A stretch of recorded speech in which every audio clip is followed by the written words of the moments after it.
The pencil slams on the table. Tears well up in their eyes. You hear that phrase that makes your stomach clench. It's too hard. I can't do it.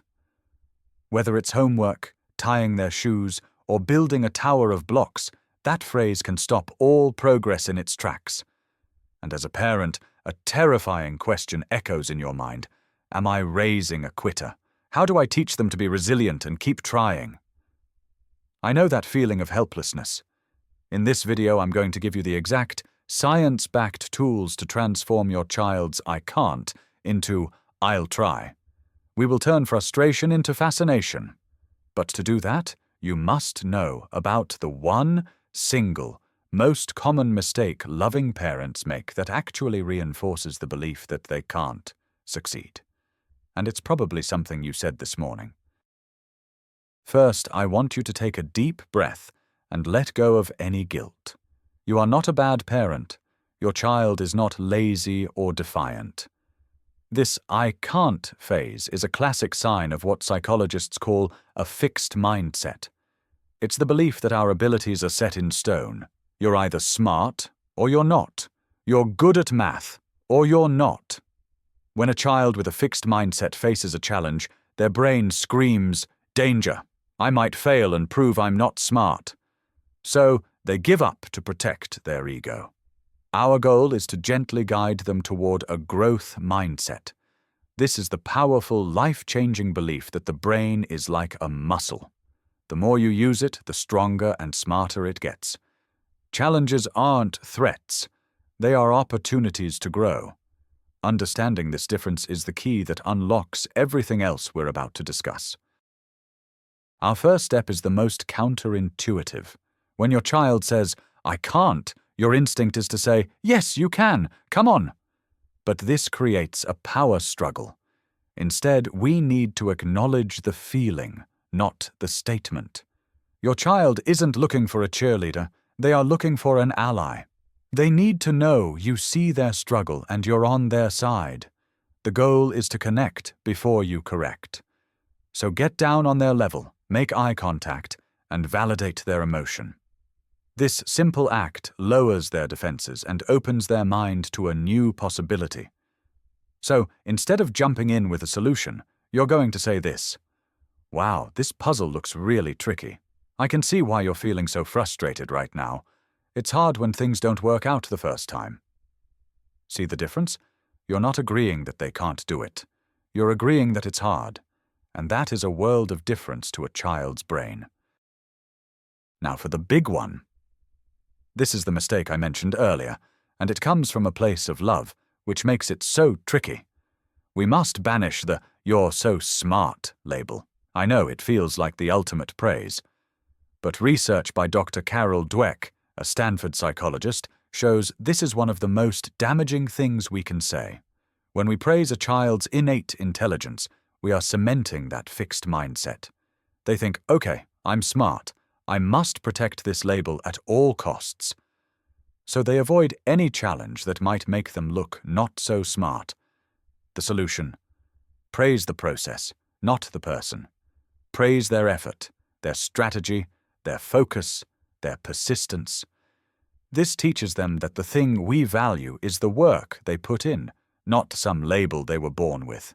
So next time, instead of "You got an A, you're so smart," try this phrase: "You got an A. Your hard work and studying really paid off. I'm so proud of your effort." Our third tool is a tiny word with magical powers. The word is "yet." This single, three-letter word completely reframes an "I can't" statement. It transforms a permanent roadblock into a temporary situation. "I can't do this" feels like a final judgment. But "I can't do this yet" implies that it's just a matter of time and practice. It opens the door to possibility. Your job is to become the chief "yet" officer of your family. Every time you hear a dead-end statement, you gently add the magic word. It's not about forcing them to say it, but about modeling it for them. Over time, they will start to internalize this language. So, when your child says, "I can't read this word," you smile and calmly respond, "You can't read that word yet. Let's sound it out together." Or if they say, I'm not good at soccer. You say, you're still learning, you're not as good as you want to be yet. It's a simple, powerful, and immediate shift. Children believe their parents are superheroes who know everything and never fail. We need to shatter this myth. To raise a child with a growth mindset, you must model one yourself. That means talking openly about your own struggles, mistakes, and frustrations. When you normalize struggle, you teach them that it's a natural part of the learning process, not a sign of failure. Let them see you try something new and not be perfect at it. Let them hear you talk about a challenge you faced at work and how you worked through it. This makes you more human, more relatable, and provides a powerful blueprint for resilience. For example, at the dinner table, you could say something like this. I tried a new system at work today, and it was a total mess. I felt really frustrated, but I think I learned what not to do, so tomorrow I'm going to try a different approach. This shows them that adults don't have all the answers, but they keep learning. The phrase, clean your room, or do your homework, can feel like trying to climb Mount Everest for a child. The task is so huge and undefined that their brain just shuts down and says, I can't. Our fifth strategy is to become a master of breaking things down into micro steps. The goal is to make the next step so ridiculously small and easy that it's almost impossible to say no to. You're not focusing on the finish line, you're just focusing on the first step. This builds momentum and confidence. A little bit of progress is infinitely more powerful than no progress at all. So, when they are overwhelmed by a messy room, instead of clean your room, try this. Let's not worry about the whole room. Let's just find all the blue Legos and put them in this bin. We can do just that one thing. For homework, it's, let's just read the instructions for the first problem together. That's all. In a fixed mindset, mistakes are a disaster. They are proof of your inadequacy. In a growth mindset, mistakes are just information. They are data points telling you what doesn't work, guiding you closer to what does. Our sixth job is to reframe failure as feedback. We need to teach our children to become curious detectives about their mistakes, not to feel ashamed of them. When something goes wrong, instead of sighing in frustration, adopt a tone of curiosity and exploration. This shifts the emotional energy from shame to problem solving. So, when the block tower topples over, resist the urge to say, "Oh, be more careful." Instead, get curious and say, "Whoa, that was a big crash. How interesting. What do you think we learned from that? Do you think a wider base would make it stronger next time? That wasn't a failure, that was a discovery." Sometimes a child isn't giving up because they aren't trying hard enough. They're giving up because they are using the wrong strategy and don't know what else to do. Simply telling them to try harder is like telling someone to use a key in the wrong lock, but just push harder. It's frustrating and ineffective. Our seventh strategy is to shift the focus from pure effort to smart strategies. This includes teaching them that one of the smartest strategies of all is knowing when and how to ask for help. This empowers them to see challenges not as a test of their strength, but as a puzzle that can be solved in many ways. So, when they're stuck on a math problem, you could say, "I see you're working so hard on this. It seems like the way we were trying isn't working. What's another strategy we could try?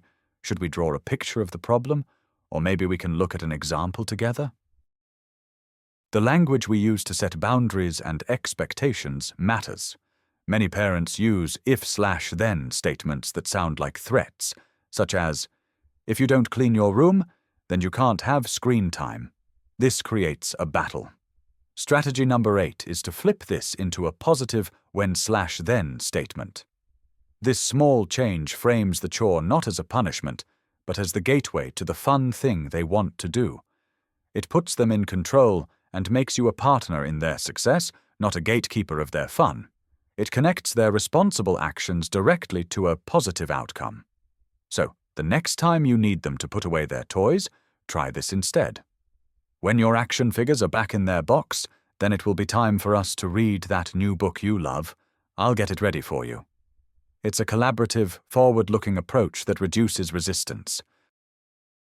Imagine your child plays a soccer game, their team loses, and they didn't score a goal. What do you say? Our ninth strategy is a crucial one. Celebrate the effort, regardless of the outcome. In our success-obsessed world, it's easy to only praise the wins, the good grades, the goals scored. But this teaches kids that their worth is tied to their achievements.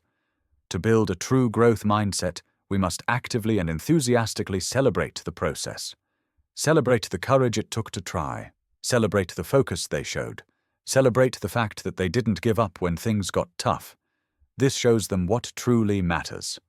So after that lost game, you could say, "I am so incredibly proud of how you hustled for the ball the entire game. You were a great teammate, and you never stopped running. That hard work is what I love to see."